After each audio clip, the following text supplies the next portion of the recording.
Nick Brown moved into second place in the run-scoring charts in the second division of the LV County Championship after posting his 400 of the season on an even first day with Surrey in Colchester, where Mark Patini was also in the runs.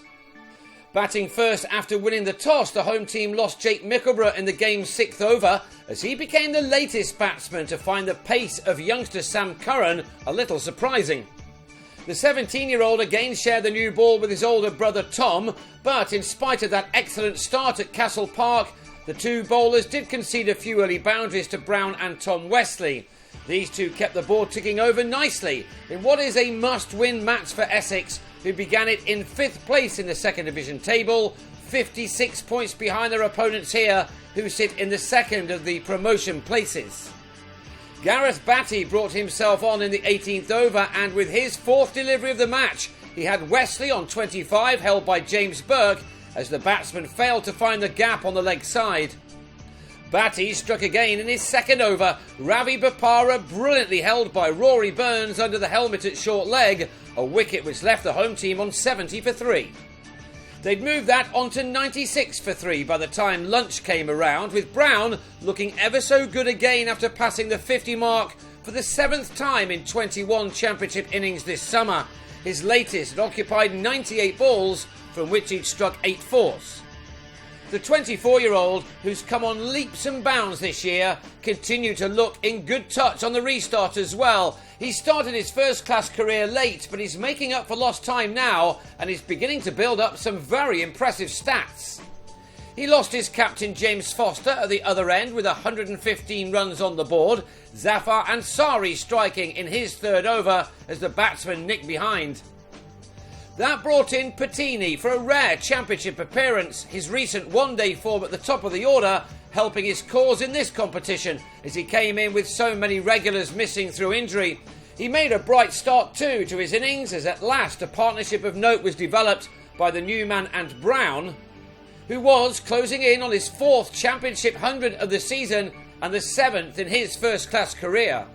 That was duly accomplished with this single off Batty, which took the left-hander to 3 figures for the 3rd time in 4 matches off 181 deliveries, an innings containing 14 fours. He'd been made to work hard for his runs, which made his achievement all the more enjoyable. Alas, he didn't last much longer, and shortly before tea, he was given out, caught by Jason Roy of Ansari to go for 114.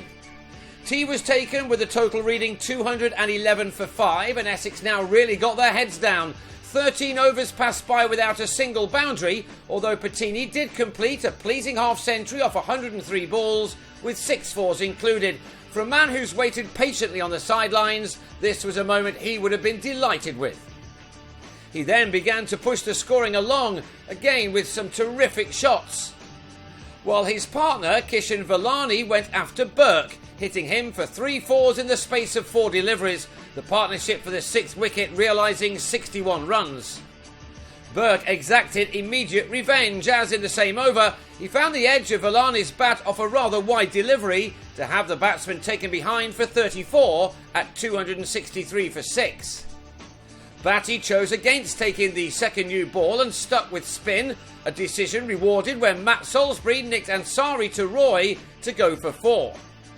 Patini was on 78 at the time, but with Aaron Nijjar holding up his end, he was able to push on towards what would become just the 11th ton of his first-class career in what is his 15th season with the county. He wasted no time at all in the 90s, this a 3rd boundary off 6 balls to get into 3 figures off 167 deliveries, that being the 14th time that he'd sent the ball to the boundary rope. It was a classy knock for the man who was celebrating his 32nd birthday, a first championship 100 since 2009, a pretty nice way to mark that. And he also saw out the remainder of the day, by the end of which he'd made 107 for more than 3.5 hours at the crease. Thanks to him and Brown, Essex ended the day on 323 for 7 from 98 overs, and they will look to push on the second morning in search of more batting bonus points.